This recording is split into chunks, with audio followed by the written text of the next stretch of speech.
assessing the arsenal. Does Florida State have the weapons that it needs to have the season that it wants to in 2025? That's what we're going to talk about today in part 2 of our 2025 Florida State offensive preview series. If you missed part 1, we talked about Gus. We hopped on the Gus bus, Michael. We did a deep dive into the offensive coordinator we're getting, the scheme that he brings, and some of his historical records and things like that he's done to give you a good idea of who he is and who we're getting as an offensive coordinator. So if you have not seen that part, I do suggest you go back and watch that first. But in this side, we are going to assess each position group one by one and go through and talk about what Florida State has in its arsenal for 2025. Because, Michael, I really do feel like this team can surprise some people with the weapons that it has. And so we're going to detail all of that for you guys. But, man, I'm just getting excited, right? Fall camp in full swing. We are getting ever closer to this game. I just secured my UVA tickets and hotel to be at that game on the road. Really excited about that, man. So just building up the excitement, like we always talk about, man. I don't care if we're 0-12 or 12-0. I'm just excited for Florida State football to be back. Yep. I saw a little 43-second clip come out of Florida State the other day from camp, and Michael, I'm trying to push that Kool-Aid glass a little bit farther away because I want to pick it up and take a little sip of it. That's right. But I'm not quite going to do that. Yeah, I'm going to pump my brakes a little bit. But you know what, man? People are I think, are really getting excited, right? I've seen some lofty expectations from our fan base. I've also seen the cold water throwers that come in and like, well, hold on. And I'm like, hey, man, we're Florida State, right? That's right. Don't be scared. Say it with your chest. Be proud of this team and be proud of this program and excited for the upcoming season. But yeah, man, really excited for this episode. Got a lot of ground to cover. But before we do that, man, how are you? And thanks for joining me. Thanks for having me. I'm great. Yeah, I'm telling you, I'm going to steal a saying from you, man. It's kind of like I feel like that bug, and I'm starting to see that blue light. It's getting closer. I'm ready to be hurt again. I'm ready to be hurt again. Like, I mean, just watching, Javon Boggs just, Mossing folks. Yeah. In practice, you're just like, oh my gosh. Okay. But yeah, really looking forward to the season. Can't wait to August 30th gets here again. Man, it's going to be a great game. 3:30 on ABC, Doak Campbell Stadium. Also, looking forward to getting into this episode about like the Jimmies and the Joes. Okay. We talked about the X's and O's. Now, what do the Jimmy and Joes look like for this offense? Yeah, couldn't have said it better myself because obviously we know the X's and O's is important, but it always comes down to the Jimmies and Joes. And we're going to talk about what Florida State has. Just a programming note, we are going to be following this up with defensive previews as well. So we're going to break those down. We got final season predictions and those things coming too. And man, and then it's rolling into Alabama. So we're going to kick this one off first with some camp updates because again, camp is in full swing. And being that we're kind of working on our preview series here, we don't really have time to do dedicated camp update episodes, which again, as you guys know, camp's closed anyway, so there's not a whole lot to talk about other than coaching interviews and things like that, which most of you probably don't care about this year after what happened last year. But we're going to start there. Then we're going to dive into the offense because I thought there were some interesting things that were put out by 247 Sports. I want to give them credit for this just in case this source is wrong. You can go be mad at them at the end of the year because like I always say, Michael, I got sauces. I ain't got sources. That's right. I thought it was interesting to read some of these updates because a lot of it really sounds like this person may have been listening to Plant the Spear because these are the same things we've been saying throughout this offseason so far. Now, to begin with, the first update is that Florida State will have its first scrimmage of fall camp on Tuesday night in Doak Campbell Stadium. First time they've been back in Doak since the Florida game because of the construction there. So that's going to be really cool to kind of let them get out there and go after each other. Hopefully we get some insights into that scrimmage after it's over with. I'm sure they'll have a press conference and all that. I think it might be even virtual or something like that. So we'll be waiting to see. You guys may have already taken place by the time you watch this episode. But let's get into this, Michael. Some of these points that were put out by an anonymous source that talked to 247. And the first thing that they said was this first team offense could overachieve if they stay healthy. And this is something that we've talked about pretty much all offseason, right? We feel really good about where the starting 11 is, and there's some depth that you got in the running back room. There's some depth at the tight end that I like, but there are some positions that I'm a little bit concerned about the depth, like quarterback and offensive line and receiver, even where it's the talent, but it's not very experienced depth. So if you get past that starting 11, I do worry about it a little bit, but man, I really think when you look at the collection of starters that they have, I think this offense could be pretty good. And some of the things that come out about this offense from the first team here is Thomas Castellanos, Chroma, and the first team offensive line have been standouts through the first week of camp. They said that Castellanos commanded the offense with lots of energy. And anytime you hear a positive report about the offensive line, other than maybe last year, which proved to be false. Right. Man, that's good to hear, right? And Mike Norvell even said today it's been the best set so far for Castellanos in fall camp. Chroma and Sawchuk are standouts in the running back room. That's something that we've talked about as well. We think those are going to be your 1-2 punch. Javon Boggs getting first team reps with Deuce and Squirrel there. Elijah Moore having another good camp. That's a lot of the pretty much the offensive things that have come out so far. And Michael, I think, it's always good to hear positive things. I know you want to take that with a little bit of a grain of salt after what happened last year. It's kind of like, I think last year was like, oh, we're going to have a dominant defensive line Yeah. Yeah. because they saw what they saw in camp. Well, it just turned out our offensive line sucked. So it was kind of Exactly. easy. And I will give credit to a little bit of grace to the people from last year. Like when you see things in a vacuum, it's hard to It's know hard. Yep. whether it's because one is good or bad or not. But, you always want to hear the positive things. Yeah, absolutely. And the thing is, like, to continue your giving graces, when you hear from the head coach himself that this is supposed to be the best offensive line he's ever had, when Yeah. you hear it from the GOAT of college football coaching, Nick Saban, saying that this is an NFL type offensive line Yeah. and that they're going to be really good. Yeah, okay. We all drank the juice. We all Yep. had the Kool-Aid, as you would say. And on the other side of that is I I don't think anybody, no one here at Plant the Spear wants to hear, well, No. Tommy can't throw the ball. It's Right. completely inaccurate. The running backs can't read the pathway lanes. They're not good at cutting back. Offensive line have bad skills. Defenses has low motor. Like, you don't want to hear that. So No. of course you're going Yeah. to hear positive things. You just have to learn how to maybe move it from a grain of salt to maybe a grain of rice. Yeah. It's a little bit Yeah. harder, a little bit bigger. And so that's what I would say is that what you hear from us, take it with a grain of rice. See the positives of it, but also always have a little skepticism in you until you actually see it on the field. Yeah, I mean, I'm buying into this team can be better than people expect, but Absolutely. I'm also curbing things until I see it on the grass, right? Right. Just after last year, and I will say this, I the one thing I can't stand is that people put this season into a box based on Yep. what last year That's right. was, right? We saw Indiana and Arizona State are two great examples. Went from 3-9 to playoff teams in 1 year. In one They brought year. in like 50 something new Yeah. players. Well, Florida State brought in 50 new players too. So Yeah.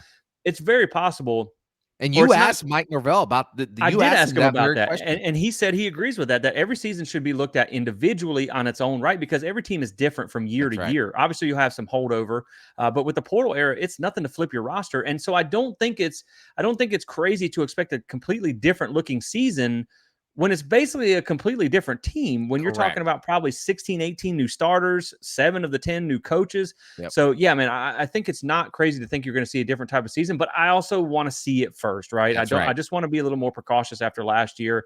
But the rest of the camp notes that I want to talk about here, a little bit of defense. Now, like we said, we're going to be doing defense next week. So we want to kind of save some of the talk for that.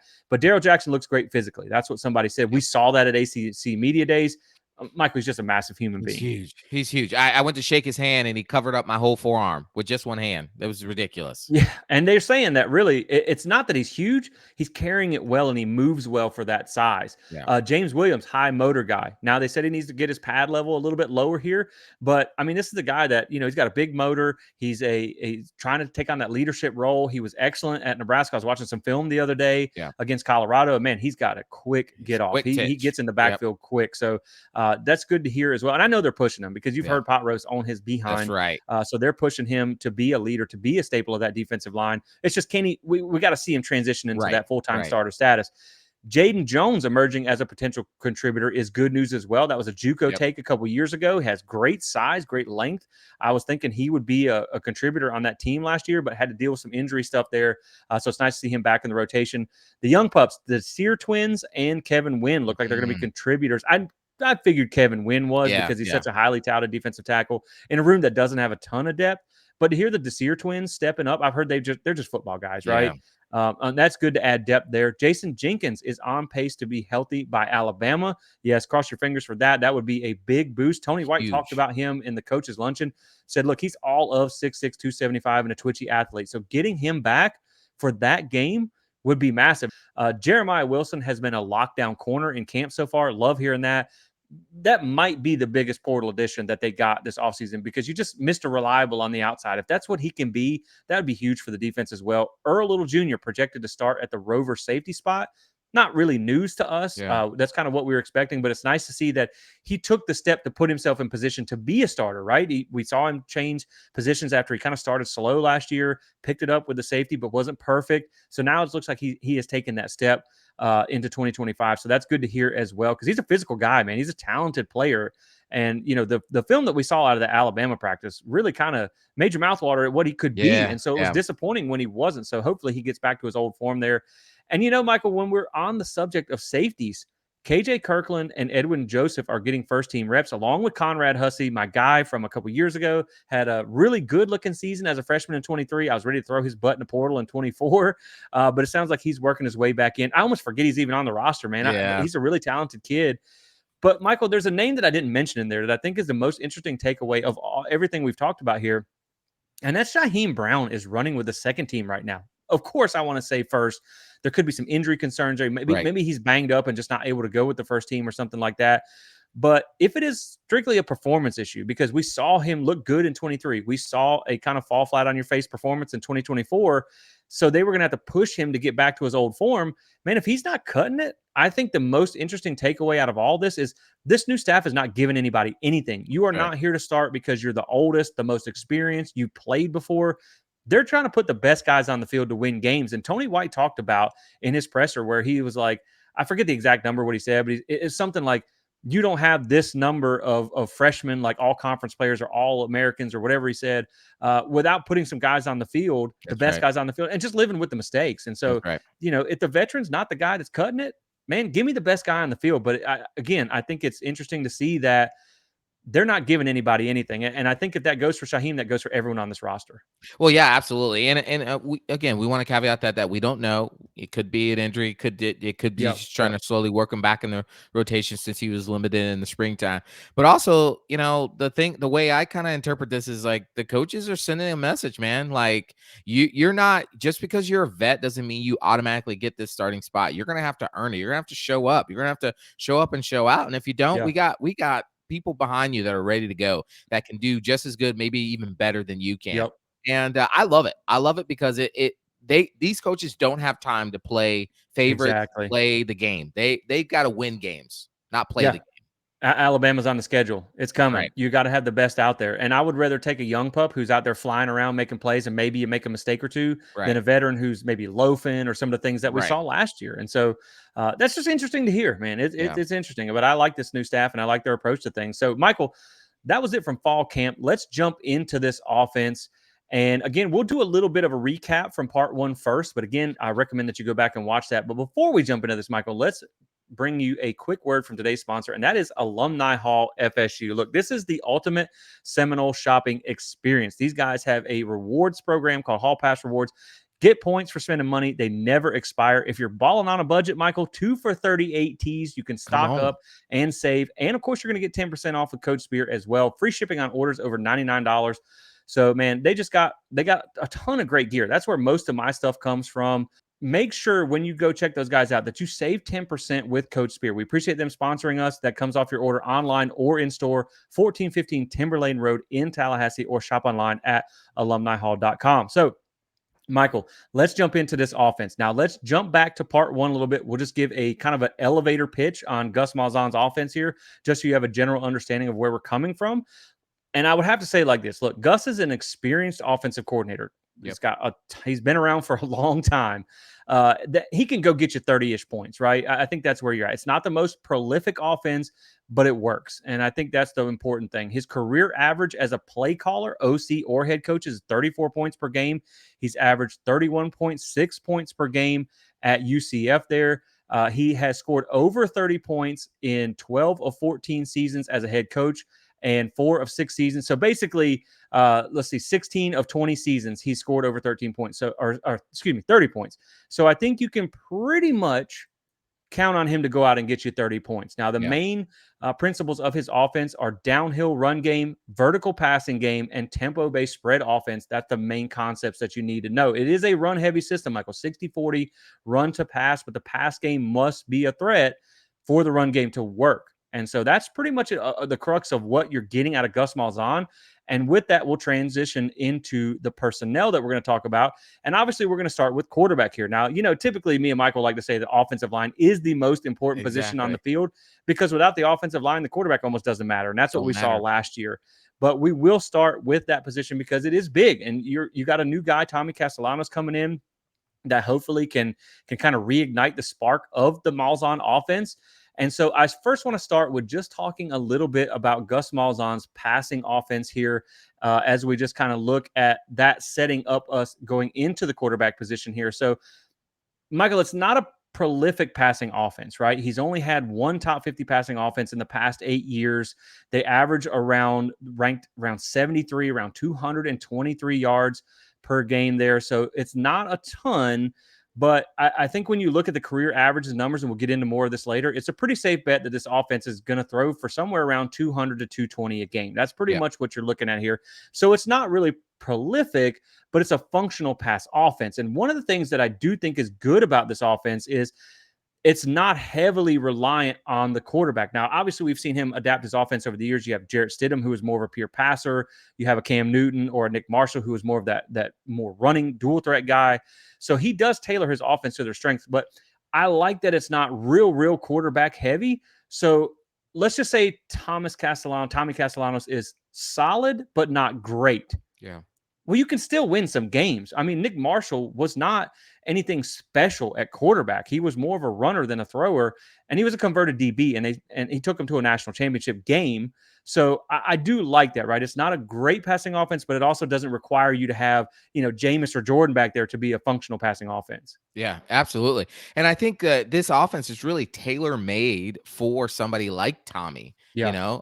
Like it's geared towards his skill set. It is exactly what it leverages the best aspect of him. Like, and I'm not trying to diminish Tommy and who he is as an athlete, but we know the best part of him is those things he calls Yeah. legs. That's Right. what makes him special. That's what makes him special. The fact that he can use his legs to create open seams, to get the ball to the receivers or running backs or the tight ends or whatever. And also he can make you miss in a phone booth. And we've talked about this. The last person who could do that was Jordan Travis in this offense. Yeah. And so, or in a type of offense like this. And so I think this offense is incredibly suited for somebody like Tommy Skill.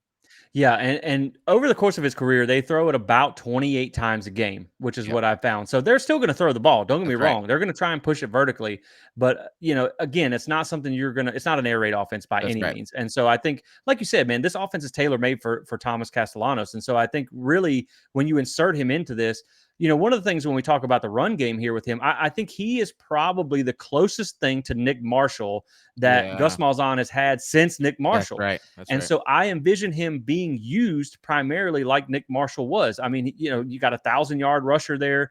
The passing was just kind of okay. So I think that's how they're going to use him. So, like you said, man, the legs are what make him special, right? Right. If you didn't let him run, he's not a great passer. Now he improved a lot in 2024. We're going to talk about that in a second. So you want to leverage both sides of that skill set. And that's something Right. that they talked about. They don't want to rein him in. They want to let him be who he is because that is a dynamic aspect of his game. Right. So let's look at the numbers and talk about Thomas Castellanos, a little bit of the past, then we'll come to the present and maybe do some, I'm going to do some projections for the future towards the end of the episode. So stay tuned for that. But as we talk about Tommy Castellanos from historically his 2 years at Boston College, in 2023, he was more of a scrambler, rushing for 1,100 yards and putting up almost as many rushing touchdowns as he did passing. In 2024, he played in a new system that was not as skill set friendly for the type of quarterback that he is, but his passing did improve across multiple metrics. When you look at the numbers here, again, year one, I talked to him about this at ACC Media Days too. And he said in year one, which was his first year as a starter there at Boston College, he was kind of just a young quarterback running around trying to make things happen. Again, sub 60% completion percentage, which is not super great. 14 interceptions on the season. So that has to be something that needed to improve. But then in 2024, it did. He said he was a veteran with, not a veteran, but had more experience. And he learned to trust his teammates a little bit more. And so the rushing numbers did fall off a cliff. A lot of that had to do with the system and the type of plays that they were calling. But you saw a big improvement in the pass game. His completion percentage went up. His yards per attempt went up. His touchdown to interception ratio went up. His PFF pass grade went up. His passer rating went up. His QBR and his yards per carry on the ground did go down, but at the same time, a lot of that had to do with some fumble issues, which we'll talk about here in a minute.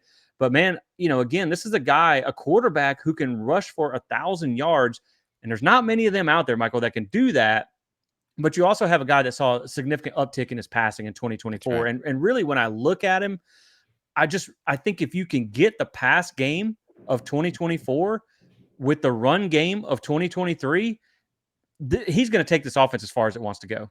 Yeah. I mean, well, when you look at the 2023 season, you saw a young kid who was just trying to make it happen with a group that lacked talent. A lot of talent, right? And so he had to do a lot of risk taking. He was kind of that definition of a gunslinger, kind of quarterback that just thought he could just put it everywhere. And the fumble issues, the interceptions. Then when Bill O'Brien shows up, he becomes less of the gunslinger, more of a drop back passer, trying to read the defense. And that helped with the passing, but then it took away what made him special, right? I think he's going into an offense that can accentuate both sides of that. That will allow him to be a runner, but also give him better than just one, simple read. And if it's not there, you got to make magic happen. So I think that I agree with you. If we can, if Gus Malzahn and Tony Tokras can figure out how to get the running and the passing to kind of coalesce together, then you're cooking with grease, as they would say. Yeah, I definitely agree. And the thing is, like we said, you saw the improvement in the passing. So hopefully he takes another step and it gets even better. That's right. One of the things that I did that I thought was really interesting when we talk about Tommy Castellanos that I asked him, or I actually overheard him talk about at ACC Media Days, was the off seasons that he's had. And this is what kind of gets me excited because, one, you saw him take that big step from 23 to 24 in his passing. But he talked about in the offseason how he got to train with Shedeur Sanders and Cam Ward and the same quarterback trainer that they use. And he did say that that was the first time he had ever had the opportunity to do that because of the resources that he had at Florida State. He said basically he just kind of relied on his athleticism in the past. And what he says is getting that opportunity helped work on his fundamentals, helped him work on basically all aspects of his game, film study, leadership, decision-making, all these things. And you have guys who are able to come in and kind of critique his game and help him get better as a passer. So that is one aspect where I think he's going to be better, right? I think first off, you have the system. The system is built for a guy like him to succeed. I think he'll have his best season yet just because he's more experienced and he's in a better system for his skill set. I think number two is the offseason work that he put in is going to be big. Again, you're getting that quarterback trainer training with these guys. I think that's going to be big as well too. And then something that you touched on was just a level of talent around him. That's right. And it's no disrespect to BC, but the talent pool up there in Chestnut Hill is a lot shallower than it is in Tallahassee. That's right. Boston College, I looked it up. I think they were 10th of 14 in 23, and then they expanded the conference, and they were 14th of 17th in the 247 talent composite. Florida State consistently is top 3 to 4.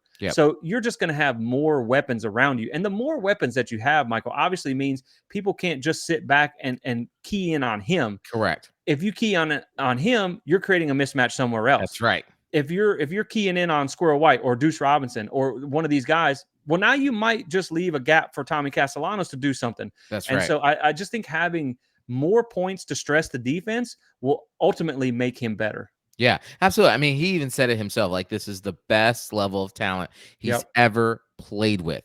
And and oftentimes when you meet those quarterbacks who, they end up elevating a offense because they just bring that intangibleness to the offense that they needed, right?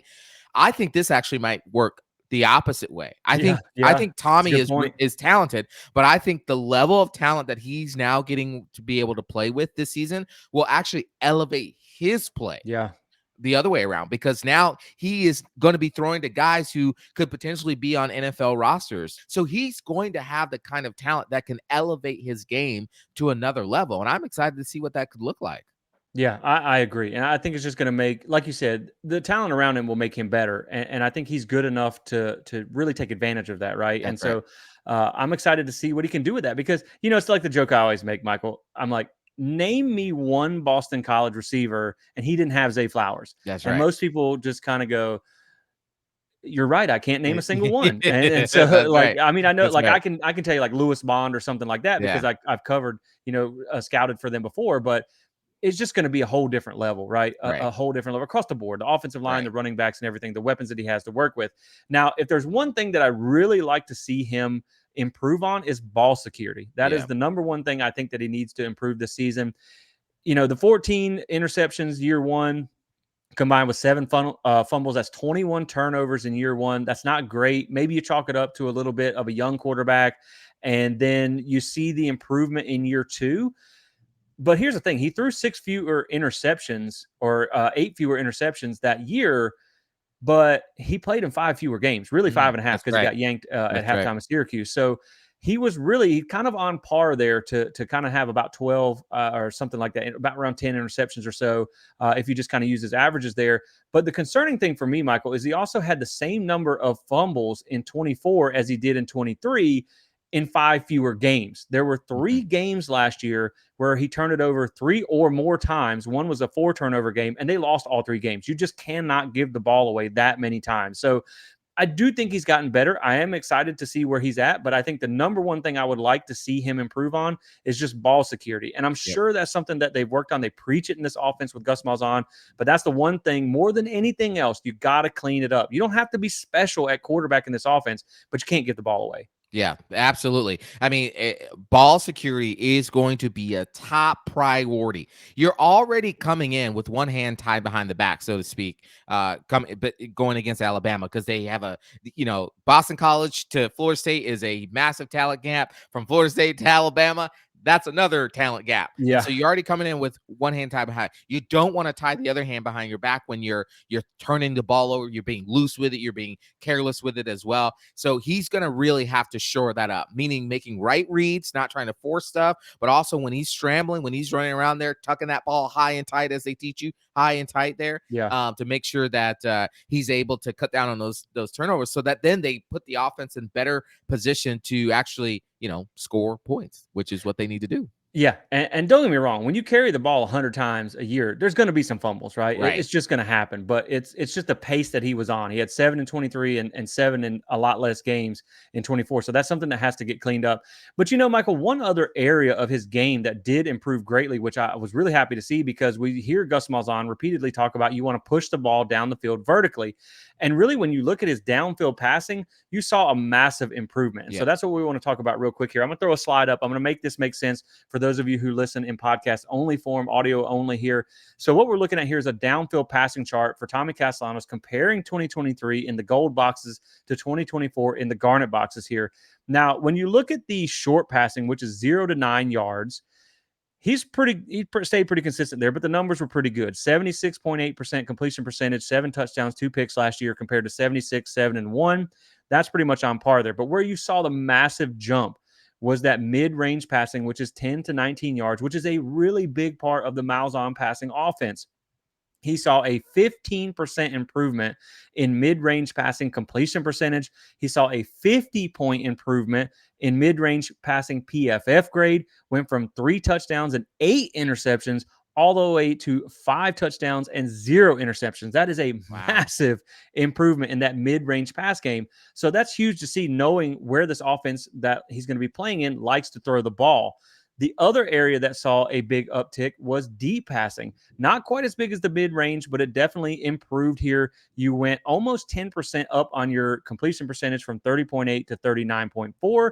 You went from 3 touchdowns and 5 picks to 6 touchdowns and 3 picks. So big improvement in his downfield passing game.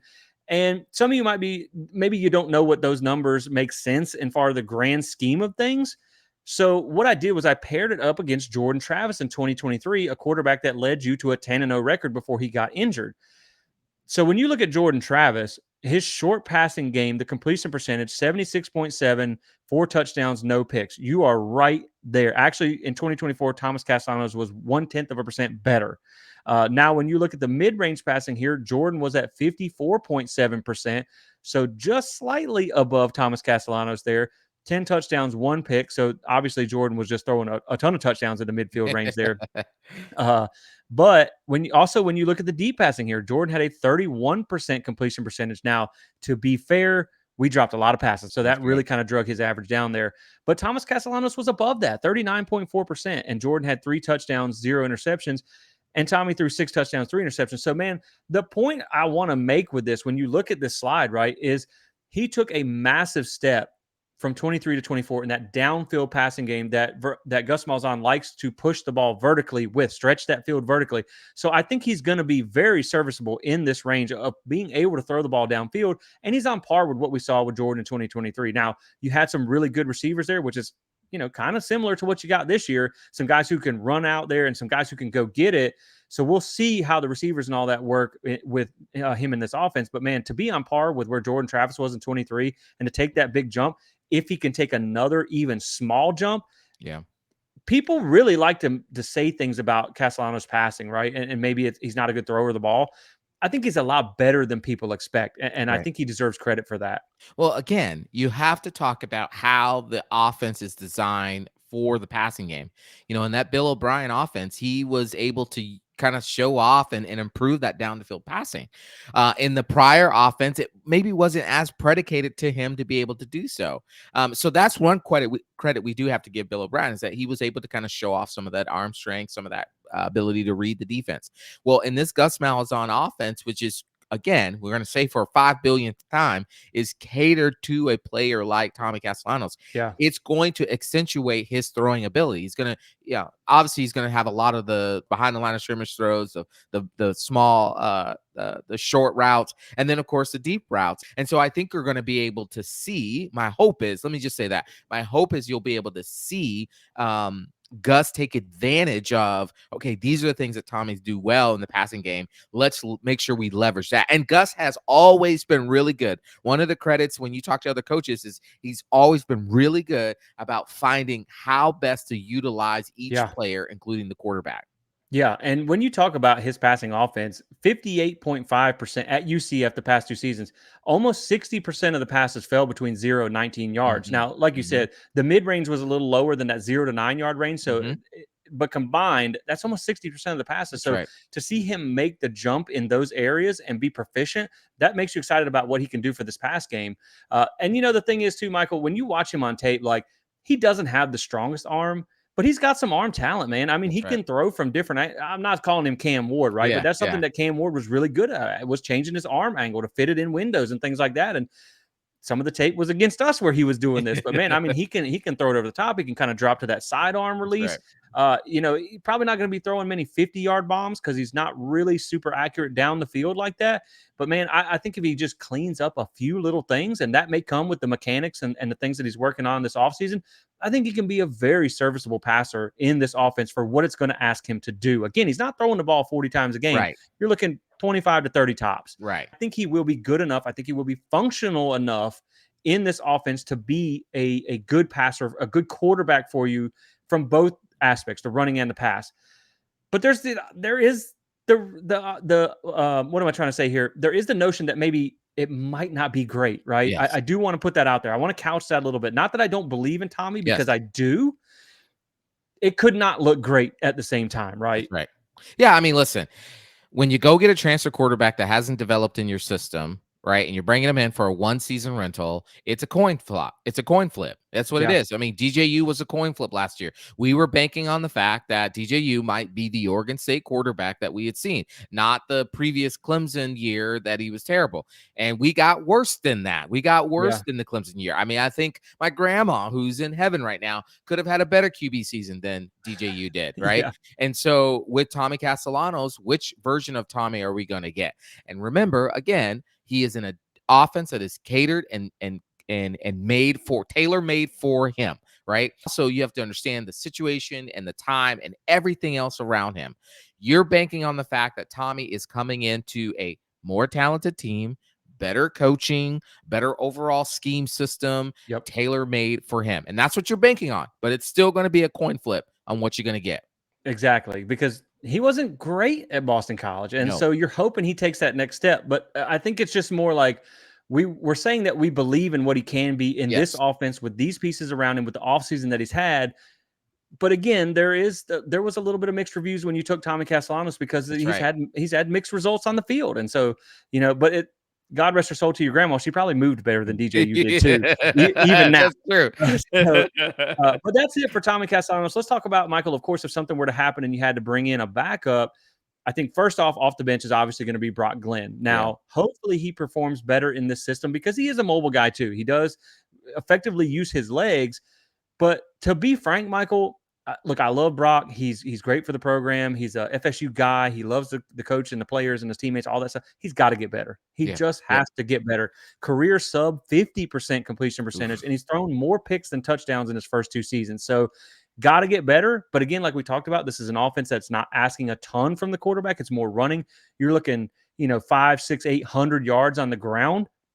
And I think Brock can be a serviceable dual threat guy, but man, his passing just has to get better if you're Yep. going to rely on him at any point. And so hopefully what I'm thinking here is with another year of experience after last year, I think he got like 100 and something more snaps, basically over doubled his experience. Yeah. Not all of it was good, but not a whole lot of anything was good on the team last year. I'm hoping he's more serviceable if he does have to get game action. And I hope not, unless it's like mop up duty in a blowout. Yeah, I hope we don't see him at all this year unless it's East Tennessee or Kent State. That's really the only 2 times we actually need to see him, or we're blowing out Alabama, blowing out Miami, blowing out Clemson, which would be so nice, blowing out Florida, right? Yeah, That's let's the only go. time we need to see Brock Glenn. And the thing is, he often came in when we were in dire straits. Yeah. We couldn't throw the ball.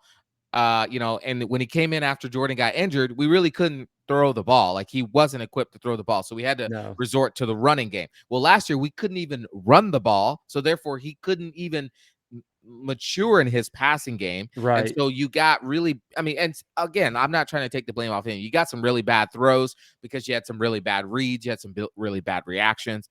The hope is that another year under this system, and if he decides to come back, then him and Kevin Sperry will compete for the starting job next season. Yeah.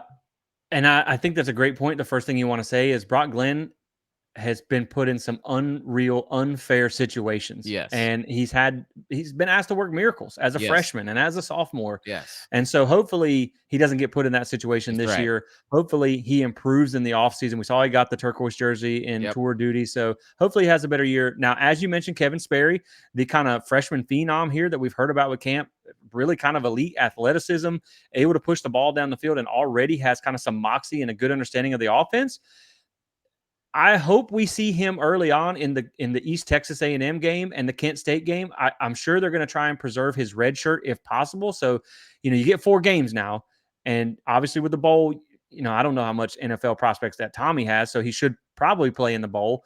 But maybe it's a situation where if you think he's going to give Brock the first half and him the first half of the bowl. But I would like to see him I think if you could get him, a full half of reps throughout the course of the season, that's going to be invaluable going into next year. And I really just kind of want to see what he looks like because I've gotten pretty excited about this kid, man. He fits this offense great. And it sounds like you might have found a diamond in the rough with Sperry. So I hope he gets some action early in those kind of 2 cupcake games. But man, I'm excited to see what this kid can bring to the table. Listen, Jesse, I know College Football 26 EA Sports game should not be an indicator of how much you like a player in real life, but I just got the head coaching job at Florida State after a successful run at Nebraska, and my starting quarterback is Kevin Sperry, and I'm not going to lie, I like that boy. I like the College 26 version of him. So if he's anything like what I play with on College Football 26, I am excited. No, we've heard some really good things about him coming onto the team. Just some of the players raving, some of the coaches already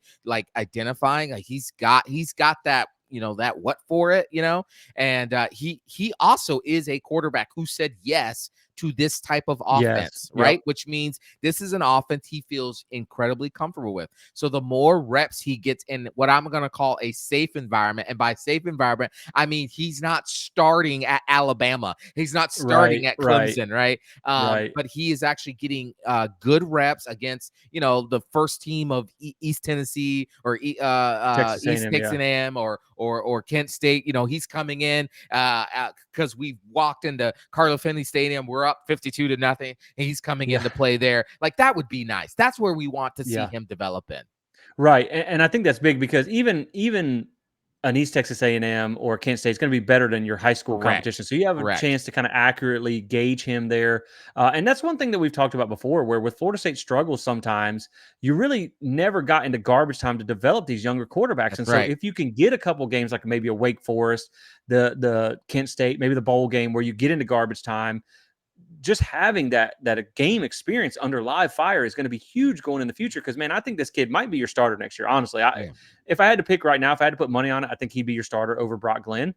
I just think from what they say, there's something about it, right? Yep. And so you just like you said, you don't want to put him in the situations that Brock Glenn has been put in and kind of ruin him there. But man, I'm excited to see what this kid's got. And you know what's crazy, Michael? I think almost probably about 80% of the players that I'm most excited to see this year are freshmen. And that tells you about the projection of the future if they can Yep. get this thing going. Yep. But the next position we're going to talk about here, we're going to transition into the offensive line. Again, the most important position on the field Most because important. especially in this offense, when you're talking about the run game and everything that you got to do with that, this is huge, man. If this offensive line doesn't go, the rest of the team doesn't go. And Yep. so, but the funny thing about this, Michael, is I actually feel like, and this is going to sound weird to say, I'm not speaking Spanish, I promise. I think this offensive line can be a strength for this team this year. Come I on. really do. The starting five. And so let's talk about these guys. I think what you're looking at here, your starters, you're going to be Gunnar Hansen at left tackle, redshirt senior, 6'5", 325, massive body there. Herb Hand loves to build a wall of massive bodies up front with, 324-pound average That's weight right. across the front with these guys. Then you have Adrian Medley, redshirt senior, 6'5", 309, has played in Gus Malzahn offense for multiple years. So that's something that they even talked about, has kind of helped get everybody else up to speed. Then you have your starting center here, Wake Forest transfer Luke Petitbon, probably the number one guy I'm most excited about. He was one of the impact players that we put in that episode because of how good he has been historically. Redshirt senior, 6'2", 310. We've already heard a lot about him being a dude in camp, being a leader. Man, I think he's going to be everything you want and then some. Then you get Richie Leonard back at right guard. Yep. This is the guy, redshirt senior, 6'2", 329. Maybe not like the greatest guy last year, but he was pretty solid until he got injured. He got injured. Yep. Yeah, and he's a guy that has a ton of experience as well. Then you move out to right tackle with Micah Pettis, and this is a guy that it's a mountain of a man, Michael. Redshirt Yes. senior, 6'7", 349, Jeez. and has a lot of experience. And so, man, I think this starting five, because when you look at it, and you can see on the slide here in the things to know section, Luke Petitbon is the highest graded returning center in the ACC according to PFF. Micah Pettis was a top 10 graded offensive tackle in the SEC last year. Adrian Medley was a top 15 graded guard in the Big 12 last year. Richie Leonard is a guy who has played in 35 games with 15 starts at the Power 4 level. Gunnar Hansen was a 3-year starter at Vandy and has already been described as a more athletic than expected, which is you want this line to be athletic and in shape so they can run that tempo offense. You also have Jacob Rizzi as a name I think you need to watch here. I think he's kind of your sixth man at the guard position here at both sides. Highest graded returning lineman on the team with a very impressive PFF grade of 72.8. Some other names to watch here is Lucas Simmons, redshirt sophomore. Look, this guy was super, super highly touted when he got to Florida State. He had just not played American football that long. Didn't really develop under Atkins. Then again, nobody did. So you're hoping you can see him step into that role. Jonathan Daniels is probably your other one there at the right tackle position, redshirt freshman.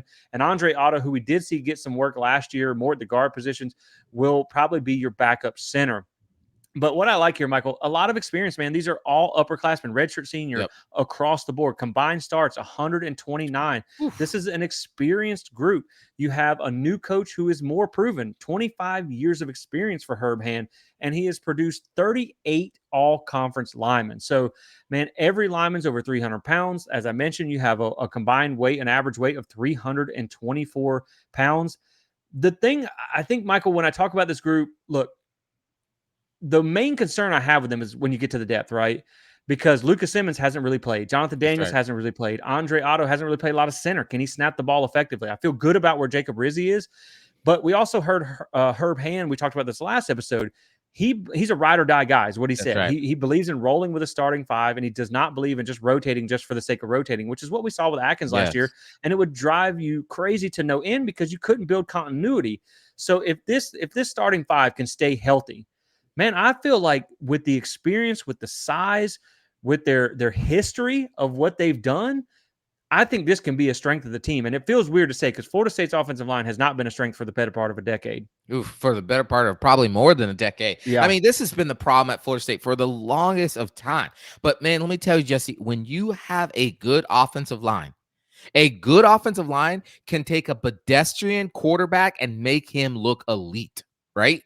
A Yeah. pedestrian or a good offensive line can take a pedestrian running back and make them look elite because they gel, they know their spots, they're sound in their technique, and they're nasty. And I don't mean like Yep. nasty, like gross. I mean nasty, like they got a nasty streak Yeah. about them. Like you don't want to see these boys lining up across you in full pads. Like you about to get mold over, Yeah. I remember the old NCAA video games to call them mall hogs, like they're Yeah. just Hog big Malls. and Yeah. hog malls. Yeah, they're just big and good, man. And I think 129 starts, redshirt seniors, averaging at least 6 foot across the board, 329 pounds, top 15, top 10.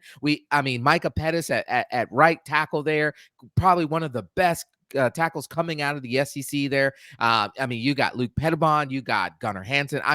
If they can stay healthy,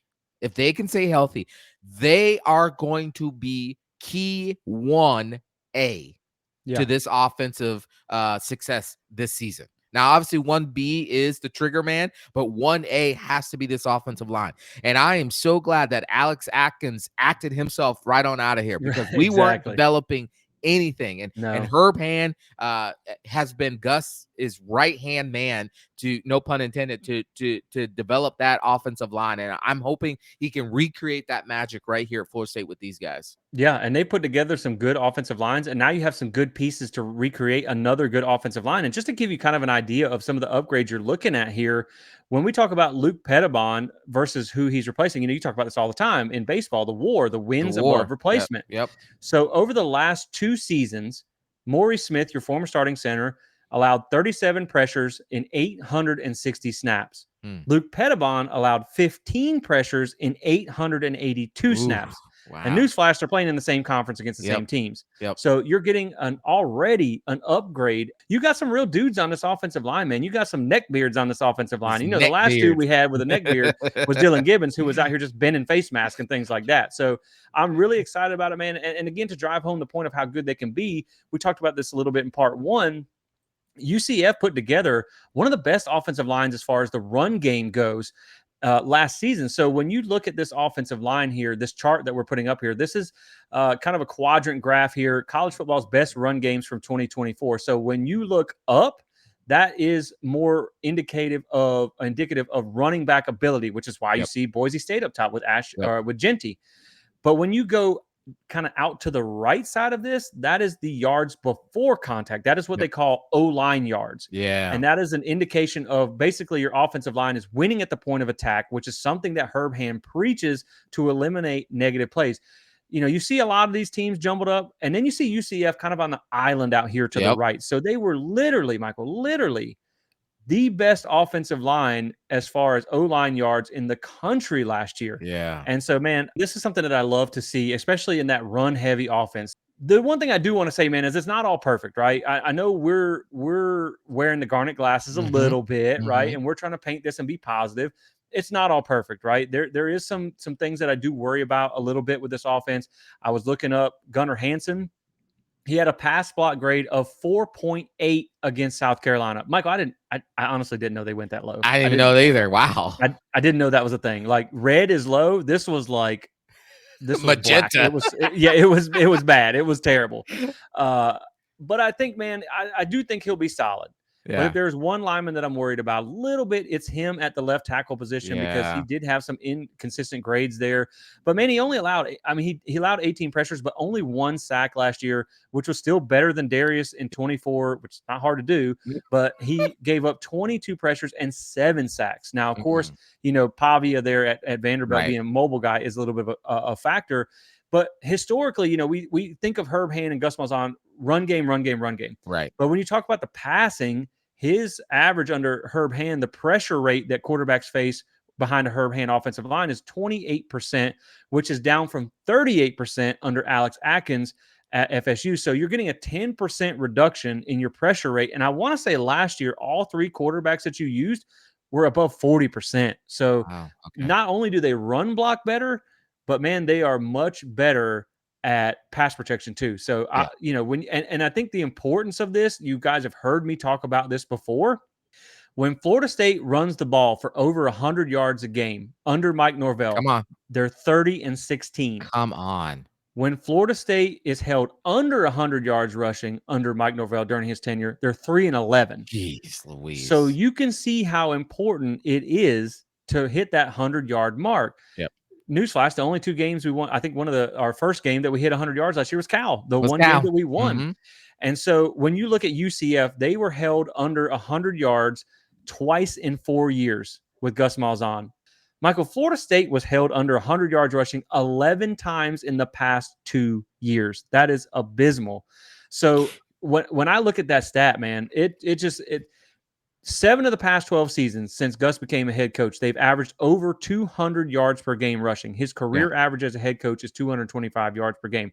Obviously, you got to throw the ball too. Right. But man, when you hear 30-16 versus 3-11, man, I'm so excited to see this run game in action.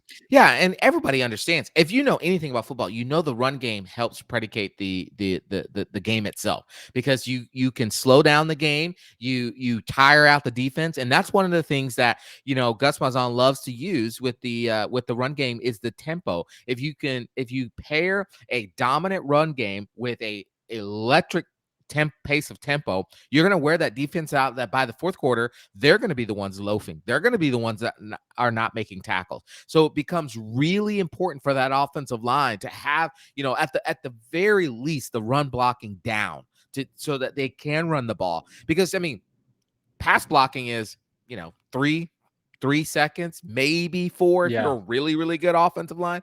But run blocking, you are actually being forceful. You're going to the point of attack, as you talked about, to create those open lanes, create those pathways for the running backs to get through it, for Tommy to be able to see where he might need to go as well too. And so I just hope, hoping against hope, that this offensive line, with all of these seniors and 129 starts and the experience that we've brought in, that they will be able to gel so well that, man, people are so afraid that Florida State's coming, because they know they're about to get 60% of the play calls they're about to face is going to be running down their throats. Yeah. And, one of the things they said out of camp just recently was this is the first time that they've had all 5 starting offensive line go. And they said it looked impressive. And so, again, man, the other thing too, obviously teams are allowed to get better or worse throughout this, the offseason into the next season. But right now, you only have 2 rushing defenses on the schedule that finished in 2025 that finished top 40 last year, even top 40. So, if you got some weak run defenses coming up on the schedule, Florida State is going to be able to exploit them. And like I said, man, it is wild to hear this come out of my mouth, but I do think this group can be a strength. And if they do, man, if this offensive line can hold up, I think Florida State's going to have a much better year than expected, because again, like we talk about, this is the linchpin of success for the offense. And, I think one of the things, the last thought I have here on the offensive line is, I think if you think back to 2022, a lot of people have been making this comparison, and I like the comparison. Florida State ran for over 200 yards in 8 games that year. You pair that with a mobile quarterback and a solid defense, I think this team can be kind of similar to that 2022 team. Strong offensive line, strong run game, dual threat guy. They really didn't have a ton of talent at receiver. They had Johnny Wilson and Pokey Wilson, the Wilson twins, I guess. Yeah. And so like you have them out there. I don't know that that's much better than Deuce and Squirrel. And so you kind of do that same thing there, pair that with a solid defense. I'm not saying we're going to win 10 games. I'm just saying if things work out, you can see the path to that kind of a record. Yeah, absolutely. I mean, you look at that 2022 team, man, they were just such a dominant run team. I mean, you just knew that with Trey Benson in the backfield there, that you were going to get at least positive yards. Benson would just fall forward for 4 yards just automatically. And you didn't have to be so elite in the passing game. And so, and also, just really quick, you bring up the fact that you had Johnny Wilson and Pokey. Really, that was kind of really it of the offense. You're bringing in more talent from a name perspective, and Deuce Robinson and Squirrel White, and you have this young high school and Boggs that's coming up there. But really, like you said, you're kind of almost in a similar boat. And so if you can get Tommy to be a more proficient and cutting down the turnovers, and this offensive line can reproduce that, and you get Gavin Sawchuk and you get Kuzma, I know we're going to talk about them in a second. You get them to be able to run in that such a way, you could in a lot of ways repeat what you saw in 2022. Yeah. Right. Yep. I 100% agree. And honestly, I think you're going to have a better defense than you did in 2022 as That's well. true. And, that's not even accounting for, Randy Pittman H-back, the good tight That's ends that you right. got that in the year that you had there. So, yeah, man, you can see it, right? You can see Yep. the path. We're not saying that's exactly what's going to happen, but you can see the path. So, Michael, if you guys, I want to say this to No Nation, if you guys are enjoying this content, right, we're breaking all this stuff down for you. We got a lot more coming.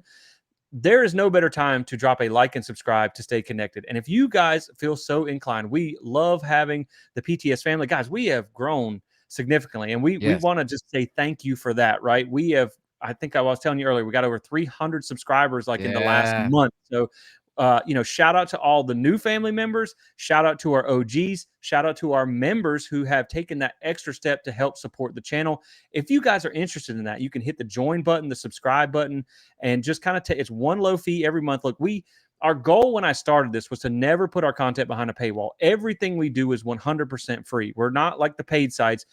What we do is we allow you to contribute if you'd like to, if you would like to help support us. So if that is something you're interested in, just hit that join button. If you're having some trouble with it, drop a comment. We'll help you get through it. I know it's a little complicated with iPhones, but I just wanted to let you guys know that everything that you guys put into the show goes right back into the show to help bring you a better product. So, Michael, I just want to say thank you to everyone who's jumped on board with us recently. We really appreciate that. We've done some really great numbers, and I just want to let you guys know that if you want to take that extra step, again, we don't require it. We don't ask anyone to do it. There are some perks of doing that. We're going to have some giveaways, some live streams, and things like that throughout the season. But we just want to give you guys that opportunity if you'd like to take that one extra step and help support us with a small gift every month.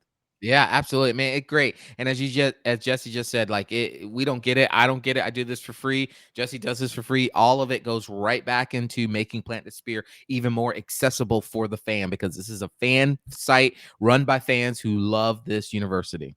Exactly. And so, Michael, let's run on to the running backs. That is the next group we're going to talk about here. And Michael, this is one of the most, I'm excited about this group, right? Because I like the depth you have. I like the range of skill sets you have. I'm just ready to see Chroma, if I'm being honest, right? Now, if you've heard me talk about, if you go back and watch the Impact Player, okay, that episode, I really think Gavin Sawchuk is going to be an underrated addition to this offense, right? Now, Gus, the one thing I do find interesting, right, is how this is going to play out is Gus typically likes a feature back. But this year will probably be by committee, unless you see just one or two guys that just absolutely separate themselves. Because honestly, man, this room does not have a proven lead back, but it's got a really deep and diverse range of skill sets. And there's not one back that I just don't like. And so when you talk about the group here, I think Gavin Sawchuk is probably going to be your lead back to start with, especially going into that Alabama game here. That's who I'm going to put as my starter in game one anyway. We've already heard good things coming out of camp about him. He's the most proven of the group. Obviously, we know he dealt with injury in 2024, which really hurt his numbers, but he has shown flashes of explosiveness in the past. Last year wasn't great, 39 attempts, 128 yards, 3.3 yards per carry, but the previous year, 120 attempts, 744 yards, 6.2 yards per carry. And man, again, 5'11", 202-pound redshirt junior, composite four-star, top 100 national recruit, top 10 running back in the 2022 class.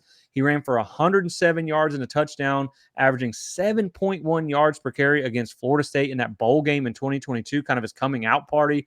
In 2023, he finished top 10 in the FBS in breakaway run percentage, with over 54% of his yards coming on runs over 15 yards. And what that does, Michael, is that just shows you he's not necessarily the guy who's going to grind it out 3 or 4 at a time. He's a home run hitter. He can go out and break off a 15-yard run, a 20-yard run. He was top 25 in yards per carry at 6.2 that season. And he ended the season with 5 consecutive 100-yard games against all Big 12 opponents. And the thing that I like to relate with Sawchuk here is when he has had a chance to really get going in games with double-digit carries. He's had 8 of them throughout his career. 7 of those were against Power 4 opponents. The last one was against Navy. In those 8 games where he had double-digit carries, he put up 854 yards, 9 Wow. touchdowns, averaged 6.95 yards per carry. He forced 27 missed tackles. 54% of his yards came after contact. He had 22 runs of over 10 yards and averaged 5 yards per carry or more in every single game, scored a touchdown in 7 of 8 games, and rushed for over 100 yards in 6 of those 8 games. Wow. Michael, that's a lot of numbers that I threw at you. But the point of that is just imagine if that was the first 8 games of the season this year, and you're Oof. looking back at a guy who's put up almost 900 yards and 9 touchdowns, averaging almost 7 yards per carry. That's why I think, man, right out of the gate, I think he's the guy. Now, I think Chrome is going to obviously increase his workload throughout the Yeah. season because he's just going to be so good you can't keep him off the field. But I really think Gavin Sawchuk is one of the players that is really being undersold in this offense this year. If he can stay healthy and if he can get going, man, I think he can be a game changer for Florida State. Yeah, if he can, I mean, that's the key. What you just said right there. If he can stay healthy, if he can actually maintain, health throughout the season, and health is both luck and preparation, right? Yep. And so if both those things work out well, then yeah, I could easily see him becoming the feature back with the freshman, which we're already starting to hear is making some waves in practice. Chroma can be that kind of that change up in that sense. And then, of course, you still have Roydell Williams. You still have the gadget and Jalen Lucas. You still got Keziah Holmes. Cam Davis, obviously, I feel bad because he came in with a lot of hype as well, too. Yeah. But he got forced to start early. He wasn't ready. He had some fumbling issues. And then the enigma of Sam Singleton. Like, Yeah. what do you do with that? And so I imagine that through the course of the year, you'll probably see them try to give each of these players maybe their shot or two there. But I really think at the end of the year, who we're going to be talking about is Gavin Sawchuk and Chroma as those two backs that Gus has leaned on a lot. Yeah, man, I wholeheartedly agree. And to start with, when you see Chrome was bigger than you expected, I mean, he Yeesh. looks like a grown man as a freshman already. His build is insane. I just keep, and then you hear about him in camp and how good he is and his contact balance and just everything that he can do as a freshman. Yeah. I just keep sliding him up the depth Yep. chart, man. I Yep. think initially I was kind of like, okay, maybe you see him get a couple carries against Bama, but maybe you want to go with the veterans that you trust. I think you got to see what he's got right out of the Yep. gate because he Yep. could be a game changer for you. We've talked about this before in the past. Gus Malzahn is not scared to use a freshman. Mm-mm. Michael Dyer led the Auburn that year, the national championship year, in carries, in That's right. yards, was the MVP of the title game there. So he's not scared to use them. And Michael, this might be lofty, right? I don't want to put the cart before the horse yet. But people are already comparing him to a Saquon Barkley type of guy. And man, if you could get that, oh my gosh, that would be, you're already talking about an offense that is running back friendly, right? You saw Right. RJ Harvey at UCF put up something like 1,500 yards 2 seasons Yep. in a row. I think this guy can be that type of guy. And to be honest, man, when you talk about him getting playing time as a freshman, I think you probably need to get him some snaps to keep him engaged, to keep him Yep. from That's right. transferring this offseason. So, I mean, that's the truth of the matter, right? Yep. But then, like you said, the other guys down the list here that we talk about are Roydell Williams. Look, man, he wasn't great last year, No. but who was behind that garbage Jeez. offensive line? Right.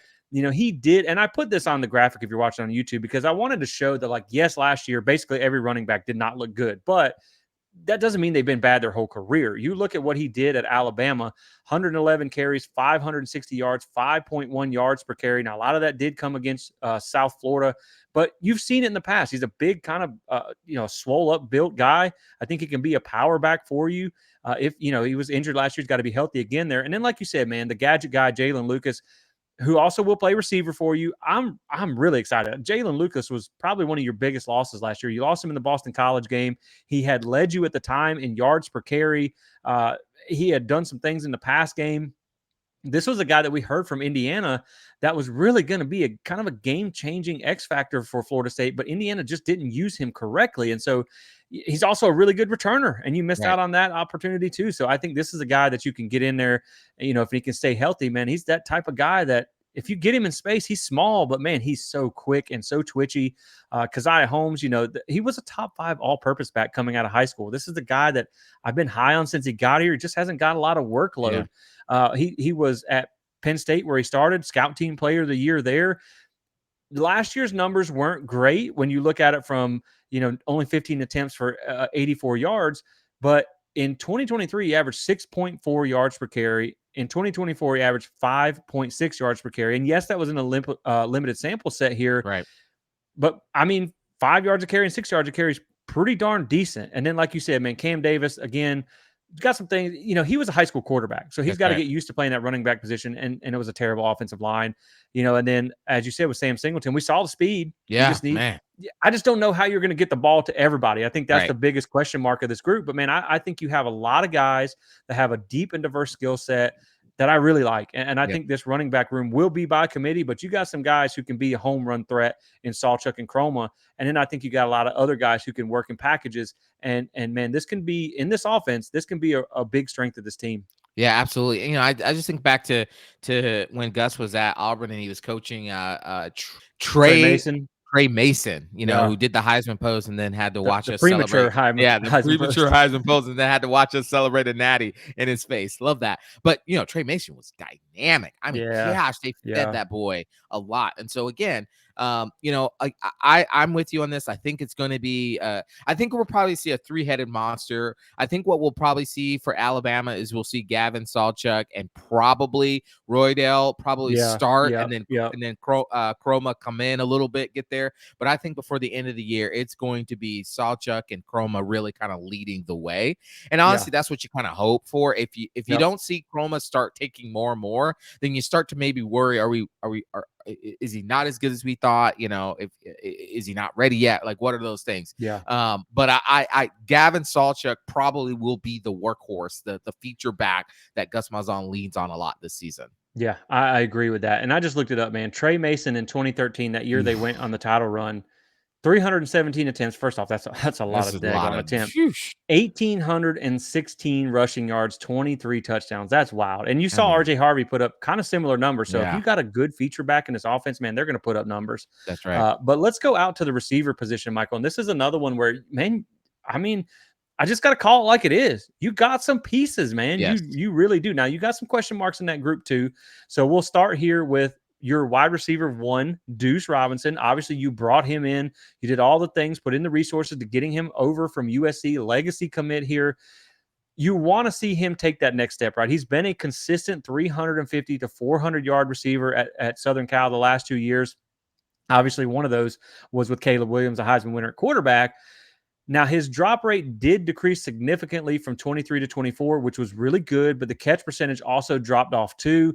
That could be partially due to the quarterback change, maybe just not as accurate of a quarterback there. The one thing I'd like to see him get better at is he only had a 33.3% contested catch rate in 2024. That I would like to see get a little bit better. Figure the guy who's 6'6" be able to use that size. But that's something that Tim Harris has said that they've been working on in camp. So really for me, Michael, again, 396 yards last year, 351 the year before that. What I'm really looking for with Deuce is, can you take that next step to be like Johnny Wilson was, I think, somewhere between like 700, 800 yards? Can you be, instead of a 350, 400 guy, you're now a wide receiver one in this offense. Right. I need you to get me 700 or 800 yards. I'm not saying you need to be 1,000-yard receiver because this isn't, a prolific passing offense, but can you be that 800-yard guy who is just a consistent target that can go up and win you those one-on-ones? And if you can do that, man, he can be a dynamic player for you. It's kind of like Johnny Wilson, maybe with better hands, right? Yeah, and that's, absolutely. I think, what you're trying to get out of Deuce this year. Well, here's the thing. This is the way I'm kind of looking at Deuce. If you want to go back to using baseball, I think every position has its ace, right? Or at least pitcher. Every team has an ace pitcher. That pitcher that's going to go out.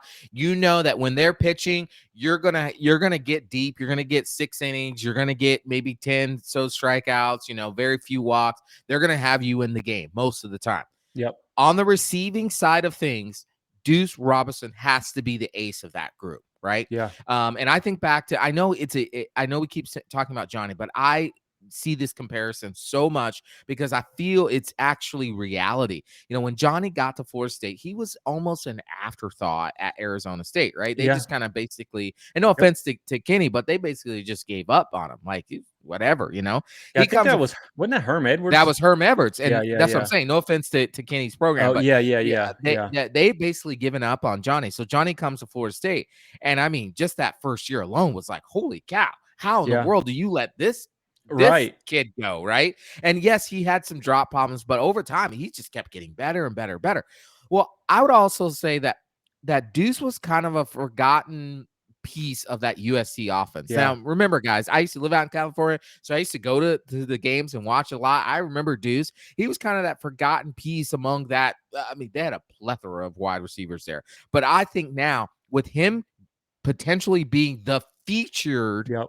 wide receiver, the ace of this group, the deep ball expert, right? Where you're going to get a lot of one-on-one single high safety coverages, right? And hopefully what'll end up happening is that teams will start to try to shade another safety, which then gives one-on-one coverage on everyone else, Yep. right? You're going to have to be that guy to step up there. And so I am banking on the fact that Deuce is going to be an ace for this wide receiver core. Yeah, we need him to be our Jamie Arnold. Yeah, that's That's absolutely what we're right. hoping for. But lining up opposite of him is probably going to be Squirrel White at your starter on the other side there. Now, last year, obviously, his production was down in 2024 because he dealt with a lot of injury. They Right. didn't really have the greatest quarterback situation there with Nico as a freshman. 34 receptions, 381 yards. But the year before, man, 67 receptions, 803 yards. And I just, when I look at it, can you get the healthy version of him, right? Can you get the healthy 2023 version of Squirrel White where he led Tennessee in receptions, led them in yards? And the thing is, when you look back at his history, man, he put up 475 yards as a freshman. He has 5 100-yard games in 3 years, which is just as many, the same number as Keon had. And that includes games against Alabama and Clemson. Newsflash, those are both on your schedule this year. So it'd be nice if he could repeat that. And he's been sure-handed so far with a 72.5% catch percentage as a freshman in 22, 69.8 in 23. Now, it did dip to 63% in 24, but again, he was injured and Nico wasn't the best passer there. But man, when you look at this, Ja'Kai Douglas last year at Florida State was the only receiver with double-digit targets that had a catch percentage over 60%. And so you would like to see more sure-handedness from your receivers here. And that's really what Squirrel White has been. He is a dynamic, speedy guy who can take the top off of a defense. Think of this as like Pokey Wilson, maybe, and then some, right? Yep. He's kind of a name brand, a top Yeah. shelf Pokey Wilson, if I may. And so I think Squirrel White is one of the most underrated pieces on this offense. I've said that before.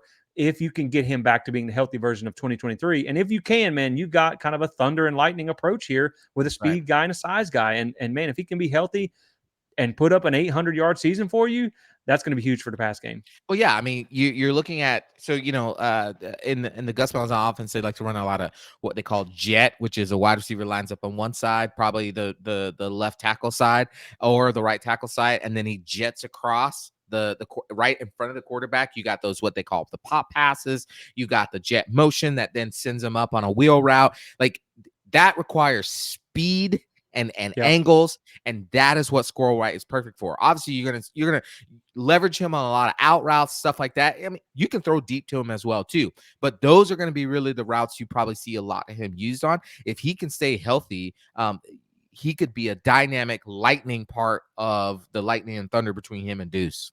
Yeah, he's a guy, if you just get him the ball in space and let him work, but Yeah. also if you get him on a vertical route, like I think back to Pokey against Miami in Yeah. 2022, where Yeah. basically he put the nail in the coffin like the first 2 minutes of the That's game, right. but he just burned the DB and it was just wide open for 6, man. It That's was right. straight to the house. So, but Michael, the one receiver, now we talked about the 2 starters that we're both very excited about that are probably going to be your most reliable targets. Mhm. The one we're most excited to see, I think everybody collectively in Knoll Nation right now, is true freshman, 4-star freshman, Javon Boggs, 6'1", Yeah. 211. He's got some size. Man, this kid, first off, he has been already called out, singled out by name by Jeremiah Wilson, DB, as one of the best players that he's gone against, receivers here. I asked Tommy Castellanos at ACC Media Days, I said, give me someone that everybody's sleeping on right now. Javon Boggs. Mhm. Now Deuce Robinson came out and mentioned Mhm. him in his post practice interview the other day about the kid's are special, man. He's got Yep. hands. He takes a pro approach. He's got speed. He's got a skill set. And I mean, really, it was obvious in high school, right? When you see he was a Mr. Florida. He was a Max Preps All American.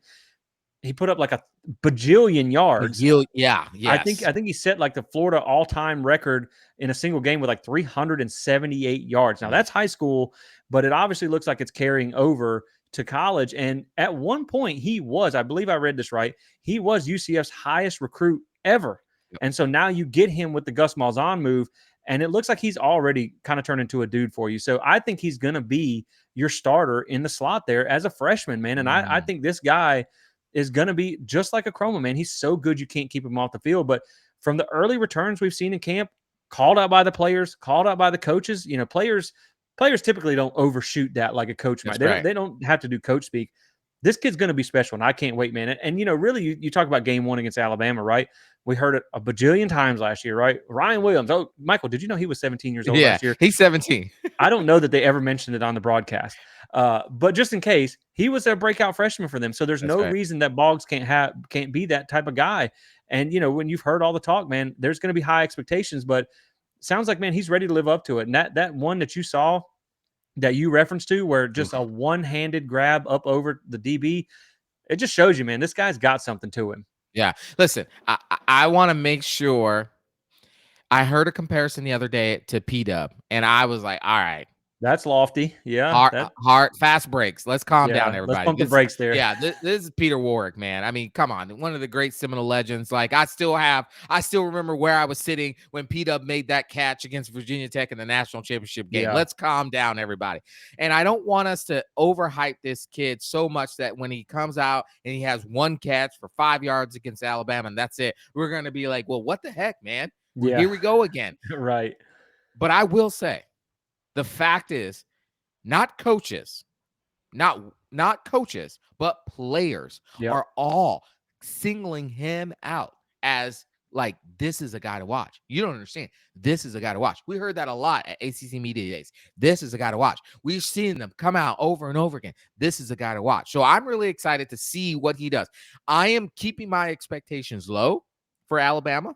But when we get to like East Texas A&M and Kent State, and he really gets to kind of show out. Now, if he shows out against Bama, I'm calling for the Heisman right then and there. But right. but especially over the year, I want to see what he does. But I agree with you. I think he might have snuck into the starting lineup. He might be on play one of the offense for Alabama.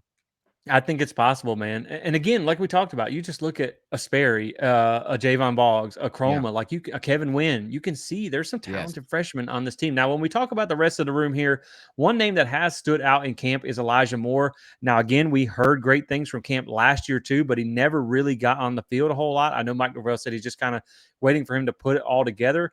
But we're hearing that same kind of thing again this year, and that would be big because, man, 6'4", 206, he's got tons of size.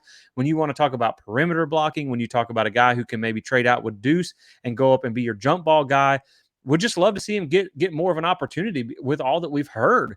The one thing I would really like to see, and this is probably just because he's a freshman who didn't get a lot of work and you had terrible quarterback play, you had a 25% catch percentage last year. Now, it was only on 8 targets, but you got to be more sure-handed because, well, that's just not great, right? So you got to be better there.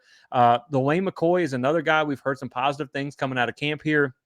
6 receptions, 52 yards last year. So not a whole lot of body work. I think really that's the story when you get down the list on these receivers. It's just there's not a whole lot of production to run off of with these younger guys.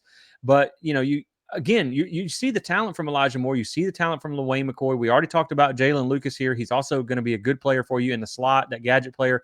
Makai Danzy is one I'm interested to see this year. Only one catch for 38 yards, but Michael, that's one catch for 38 yards. Yeah. And this is a guy with elite track speed. So if you can get him the ball in space and he gets a lane, you're not going to catch him. And so I'm really excited to see what he can bring as well.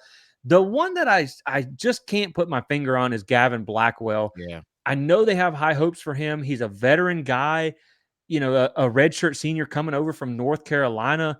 But here's the thing, man. 4 receptions, 43 yards last year. He's only put up about 450 yards in 3 seasons at UNC with good quarterback play. He played for, what's his name, Drake May. Yep. So the fact that he hasn't really found his way onto the field. Now, North Carolina's had some good receivers, but I'm not keeping my expectations very high for Yeah. Blackwell here, just because I'm going off his kind of lack of production history.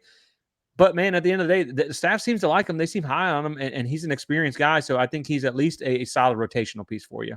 Yeah, I'm really curious about Blackwell. Was he coming off an injury? Am I remembering I'm that not. I'm correctly? honestly not sure. I'm not Okay. sure. But he's had 3 years, and he's Yeah, never yeah, really produced in any of the 3 years. yeah, he's not really, but I don't know if this was like a desperation take. They felt like they needed another veteran presence in the locker Yeah. room. I'm not really sure what this take was. You know what I'm more interested in hoping to see is that these sophomores kind of finally step up. I mean, Yep. you're going into this year. It is time. You came with a lot of fanfare. We've been hearing bits and pieces of what it is, of what you could be, potentials. Put it all together. I'd like to see them in the rotation Yeah. to get some run so that we can see what we actually have in this young core Yep. of receivers there. So I'd love for hopefully, Luane McCoy and Danzy to be able to step up there. Camden Fryer, like, why did we take him if we're not going to be able to see him? Like, he came Yeah. in, he was supposed to be this really great hands receiver. So I'd love to be able to see a lot more of them, especially in kind of the throwaway games that you're Right. going to win and blow out. I'd love to see more of them. And interested to see if they take a next step this year in their progress.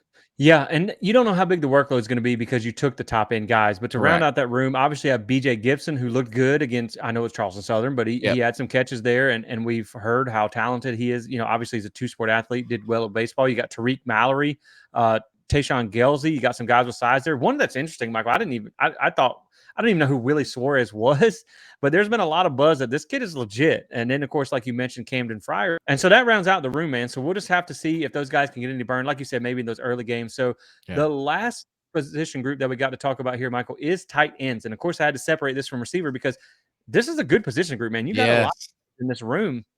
And so when we look here down the list, obviously, I think your lead guy here is going to be Randy Pittman Jr. He's that H-back type of guy where you think about a Keon, or excuse me, a Jaheim Bell, right? That's probably your best comparison there. That kind of shorter, smaller tight end. That's more of a hybrid fullback tight end type of guy who can carry the ball if you need him to, who can do some blocking if you need him to, who can also go out on routes if you need him to. Very versatile guy, very productive at UCF last year. 32 receptions, 416 yards, 13 yards per catch here, 6'2", 240. And Michael, when I talk about that versatility that you got here with Randy Pittman, I was kind of looking at how Gus used him last year, and so he lines up everywhere, really. And that's something that Chris Thompson talked about, Coach Thompson talked about recently, about how they've really been moving guys around, putting them in the Right. slot, putting them outside, just kind of seeing where they can thrive. And one thing I like about Pittman, he has a good catch percentage, 65.3%, 2 touchdowns only last year, but man, only one drop. Only Yeah. only one drop the year before too. So a sure-handed guy, 60% contested catch rate, can get the ball for you there. Over 1,000 snaps in this offense, so he already is very familiar with this offense.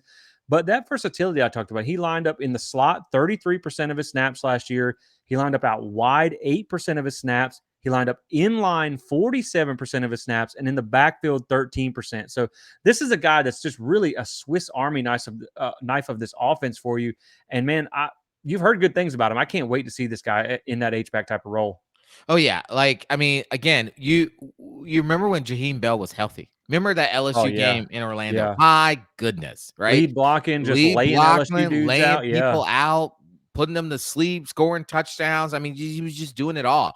That's what you get when you get a really good H-back type player there. I mean, Yeah. look what Brock Bowers was able to do for Georgia. Like, I mean, just that safety net that that you can throw the ball to. It's going to be there. He's going to catch it. He's going to make somebody miss. He's going to bull over somebody. And that's what Randy Pittman could be. So I'm really excited to see that. I'm also excited to see how Landon Thomas again Yep. steps up this season. I know they have high interest, the coaches, and Chase Lofton. I think I saw a report today that said that Amari Williams has been spending a lot of time at tight end because because that Chase and Landon have been kind of brought in slowly with Yeah, some they've been banged up a little that bit banged too. up a Yeah. little bit there. So you're seeing Amari Williams, which we've all been excited to see him be a Yeah. two-way player. I know we'll talk about the defense, but we're going to see Amari play tight end this year, and we're going to see Amari play on the defensive end and a lot of that third down pass rush. So that's exciting to see is there too. So, but I'm really hoping that Randy can solidify that position.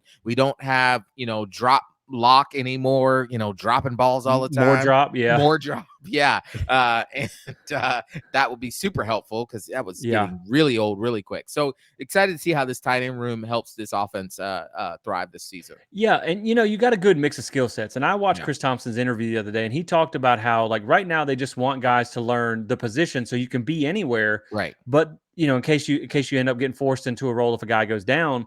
But they also will eventually kind of have some defined roles, right? When you get back to this room here, Landon Thomas, like you mentioned, man, he looked great for a freshman last year. Ended up starting the last 7 games, 14 receptions, 173 yards, and a touchdown. He could have a breakout season with a bigger workload. Amari Williams, same thing, showed some flashes as a freshman. Needs to improve that catch rate with only a 41.7% reception percentage. Coach Thompson did talk about how he added some mass. He carries, I think he said about like 220, 230 well now. So that's a good encouraging thing there. But speaking of transforming your body, Michael, don't sleep on the biscuit now. He has trimmed down. He's down about 50. I looked it up back in 2023. He's trimmed down about 15 pounds. And in that highlight clip where he made a really, really nice catch the other day, I like that. he is considerably, it's noticeable how trimmed down he is. And Slim so biscuit. I think, yes. So I think he's like a mini biscuit, like a mini muffin now or something. So I think he can probably be a factor here, man. I mean, he made some really nice catches when he was here before. He had a 73.7% catch percentage in 22 and 91.7 in 2023. Now, he didn't do anything at ASU last year at Arizona State, but, you bring him back, and I think the slimmed down, trimmed version of Biscuit can be, he can be a factor for you here as well. And then, of course, like you talked about with Chase Lofton, 6'6", 220, 4-star tight end. Good early returns, man. We'll have to see how that goes. Right. And then the last name I want to throw at you here that I think is interesting to watch is converted offensive lineman Bryson Estes has moved over to the tight end position. 6'3", 270, redshirt senior, former offensive line. Now, he hasn't played a whole lot, but I think what you get here is a factor in the run game who can be a blocking tight end, because similar to 2023, when I looked at that tight end room, you didn't really have a defined blocker, right? More drop was kind of light in the seat. Jaheim Bell was not really a blocking type of tight end. I mean, you might be signaling your offense if you're putting in Bryson Estes there is what you're going to do. And Thompson did say he had some ball skills, but man, if you got a former offensive line, and really I think all it is you're a redshirt senior at 270 pounds. You're just not, your body type's not built to be an offensive lineman, but man, that could be a factor for you in the run game at the tight end position. Well, absolutely. I mean, because and a lot of Gus Malzahn offense, he loves to run what's called a 21 personnel, 2 tight ends, 1 running back. And so if you're gonna run, obviously bring in somebody like a Brian Estes, more bulky, more offensive line, like you can do that, but then you can disguise play action out of that, right? They see Brian come in, they think he's gonna run, they think it's gonna be a run play. You run play action, he kind of blocks and then releases out. And there he is for a 5-10 yard catch. I mean, there's so many possibilities that Gus can use that in. And so I'd be interested to see if they actually leverage that and how they're going to leverage that. Yeah. And so now the last thing I want to talk about here with the tight ends that's interesting, and this is really a theme that we see with Gus Malzahn in general, especially we talked about this with running backs, is that he typically does use one primary tight end. And I went back and looked all the way back at Auburn. It's typically one guy running the show here. So it's going to be interesting to see how he uses this tight end room where you have multiple really good options. You may see him use a tight end position a lot more.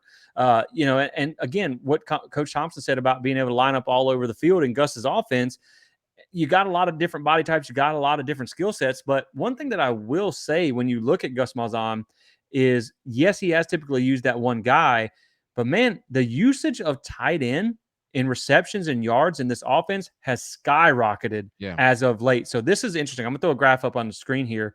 So this is Gus Malzahn's tight end usage trend from 2016 to 2024. And you can see to the far left in 2016 through 2019, I don't even know he had a tight end on the roster. I'm not sure because they basically were non-existent in the pass game. In 2016, his tight end had 2 catches for 16 yards. In 2017, it was 4 catches for 13 yards. Then they popped off a little bit, 16 for 163, back down to 3 for 21 in 2019. But then, man, 2020, he had 20 for 178. But then you saw it really start to climb. 2021, I just don't really think they had a 2021 when he first got to UCF. I just don't think they had a lot of good personnel. That's one thing Yeah. that hurt them in that season. 19 for 191, but in 22 through 24, 30 receptions, 44 receptions, 38 receptions, all for 400 or more yards per season. So, man, I think the fact that he's got this amount of bodies in the Yeah. tight end room, I think he's going to leverage them in Yeah. this offense. And again, like we said, man, we've seen that the usage of the tight end as a traditional pass catching tight end Right. really skyrocket in this offense. And that's good to see when you got a room full of so many viable options. Absolutely. And let me correct myself because I mixed the numbers. So it's actually a 12 personnel. It's 1 running back, 2 tight ends. That the first number is always running backs. The second number is always tight ends.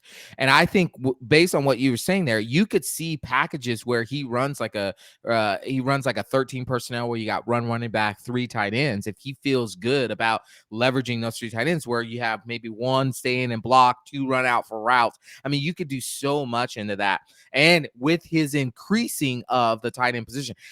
And I think, too, the reason why I think you're going to see that increase, just as you showed in the graph, is because Mike Norvell is huge Yeah. on the use of the tight end. I mean, the tight end had basically disappeared under Jimbo. We outside of Nickel Leary, you really didn't see the tight end be used a lot in the Jimbo offense. It disappeared.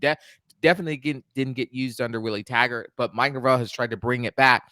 And so if Gus feels like he's got 3 great tight ends, you might see plays where you have 3 tight ends on the field at one time, which could be very intriguing to see. There's some of your best players on the roster. That's That's right. the interesting part about it. But Michael, let's wrap this episode up and let's talk about some final thoughts on this offense here. I have some projections I want to throw at you too. Now, when we talk about projections, Michael, wasn't it Tommy who said they could score something like 40 points a game? It was. I don't know about all that. Like let's slow down a little bit on the 40 points a game. I don't know if this is like Tulsa '08 or whatever, like they were talking about, but I do think they push north of 30, right? Yeah. I do think that as well. Gus's time, when I went to do these projections, Gus's time as an OC is tough to factor in, right? I do think he'll be better in the OC role than the head coach role because his sole focus can be on the offense. I think that's going to make a big difference. Yep. And you saw when he was a play caller, just a play caller, he put up better numbers. Those numbers were also from 15 years ago, Yep. almost 15 years ago. His offense was still relatively new to the college game back then. It's not anymore. So that is kind of hard to factor in here. But, like we talked about with his career averages, I went and did some looking, man. And so he averages little north of 30. It's like 31.6 points per game. Obviously, teams are allowed to get better. But I looked it up. The teams that you played last year give up an average of about 31.6 points per game. Now, I do expect Bama's defense to get better. I expect Clemson's defense to get better with the new defensive coordinator. I think Miami's is probably going to get better with the new coordinator there. But you don't really have a murderer's row of defense here. Like probably tougher than the Big 12 because obviously that conference is not known for defense. But looking at defenses last year coming into this season, you only have 1 top 50 passing defense on the entire schedule. You only have 2 rushing defenses that we mentioned before that finished in the top 40 last year. So I really do think you have an opportunity to kind of feast on some not great defenses. Clemson's defense is going to be great. Right. Alabama's defense is going to be great. Other Yeah. than that, I don't think you have any like lights out world beater type of defenses here. And so my projections going into this season, I think you're going to average around 32 points per game. I think your total offense is going to be around 440 yards, roughly. I think rushing, you're going to push around 230 yards a game, which is music to my ears. But Gus Malzahn, as we know, his career average is 225, so that's not far off from what he's done historically. When we talk about Tommy Castellanos here, I think your passing is going to come in somewhere around 205 yards per game. Now, as we mentioned before, Gus Malzahn's average was 223, I think it was, at UCF. Tommy's was 170 something in 2023, and then like 193 if you factor out the Syracuse game where he only played a half. So I think it's gonna get better, but not significantly, because I think again he's gonna be used more like that Nick Marshall type of quarterback. So I got him with 205 a game there, which puts him at about 2,520 yards on the season. I got him passing for around 22 touchdowns because Gus Malzahn's quarterbacks average 22.3 touchdowns a season. And so that's where I'm putting him there. As for rushing yards, his quarterbacks average around 639 yards a season. but there's been some non-mobile guys, right? So Right. you have to kind of factor them out. I think Tommy's going to put up around 75 rush yards a game, so around 900 yards on the season and around 10 touchdowns. So that puts him at an all-purpose total of 3,420 yards and 32 total touchdowns. I think if he has those numbers in the regular season, now obviously that doesn't factor in garbage time where he maybe get out. That doesn't factor in any injuries. Man, you get 3,420 yards and 32 touchdowns, you're going to be where you want to be at the end of the season from a Yeah. quarterback standpoint. And the same formula that I did for this, Michael, I did for Jordan Travis in going into 2022, where I kind of predicted a stat line. And I think I said I'd like to see him get 3,500 yards and 30 touchdowns. He had 3,600 and change and 31 touchdowns. So this is not it's not a perfect science, but it's not Yeah. an inaccurate way to do it because I use a lot of the historical numbers there. So man, that's kind of where I'm looking at with the projections here. You know, again, if you're averaging 32 points a game, that's not 32 points in every game, but if That's you're right. averaging 32 points a game and Tommy ends up with close to 33 to 3,500 yards and 32 total touchdowns, man, I think Florida State's got a chance to really win some games. And those numbers are on par with where Jordan was in 22, and they won 10 games then. So I think you're going to put up some decent numbers. I don't think you're going to go lighting up the scoreboard for 50 a game. You're not going to be throwing for 300 yards a game. But, man, this is a functional offense and 32 points a game with a good defense. Yeah. Because I will say this, and I'll kick it back to you. At UCF, Gus never had a single top 40 defense. Nope. Never. Now, Tony White has produced, I think, top 30 defenses at two different schools Yep. the last 3 years. So if you compare Gus's offense with a top 30, top 25, maybe even top 20 type of defense, that's going to get you where you want to go. Yeah, absolutely. Listen, I mean, if you can score, if you can average 30, 31, 32 points a game, what that really says is that you're going to be in the game in the fourth quarter somewhere, Yep. somehow, right? And Yeah. that's really all you're asking for this season is win the games you're supposed to win. And on those games that you're supposed to lose, be in the fourth quarter, right? Yeah. Don't be blown out by halftime. Don't be blown out by the end of the third quarter. Be in the fourth quarter. So if you're averaging 32 points a game, that means that you're going to be in a lot of those games with a chance to pull an upset. If you're walking in if you're in that Alabama game and you're in the fourth quarter and you're close there, you got a chance if your offense can put up that kind of points. If you can still run the ball even when they're bearing down, because Gus Malzahn offense is going to see 7 to 8 people in the box often. That's why he likes to spread them out. That's why he likes to run tempo. If you can meet those projections, then an 8-4 season doesn't feel like we're predicting a national championship. It feels like, oh yeah, that's what it's going to be, right? Where you could also sneak up and capture a 9th potential win somewhere among the 4, supposedly guaranteed losses there. Yeah, I agree. And I mean, I think when you look at that Bama game, like, I don't expect you to put up 31 points in the Alabama game. It'd be nice if you did, because that's going to be a really good defense. But you also look at they're breaking in a brand new quarterback. And so if you have a good defense, I think if you're at 20 points by the fourth quarter, you're in that game. And like you said, man, all you want is the opportunity in the fourth quarter to be in a winnable game. Right. And so, man, I do, like I said, man, to round it out, I think this offense isn't necessarily going to be prolific, but I think it's going to be good enough to get you some wins with a solid defense. And as we turn our focus to defense next week, Michael, I will say this. We're talking about trying to curb our expectations.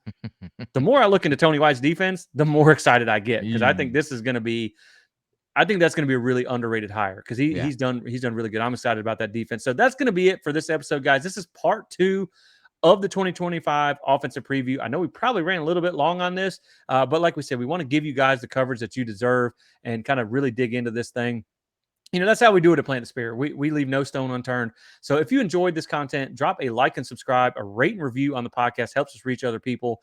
Also, check out our website at plantthespirit.com. I just wrote an 1,800-word quarterback preview this morning, and I also have some other stuff that I'm getting ready to post on the website as well. So we appreciate you guys watching. Consider joining the tribe. If you'd like to become a member and help support us financially, check out alumnihall.com.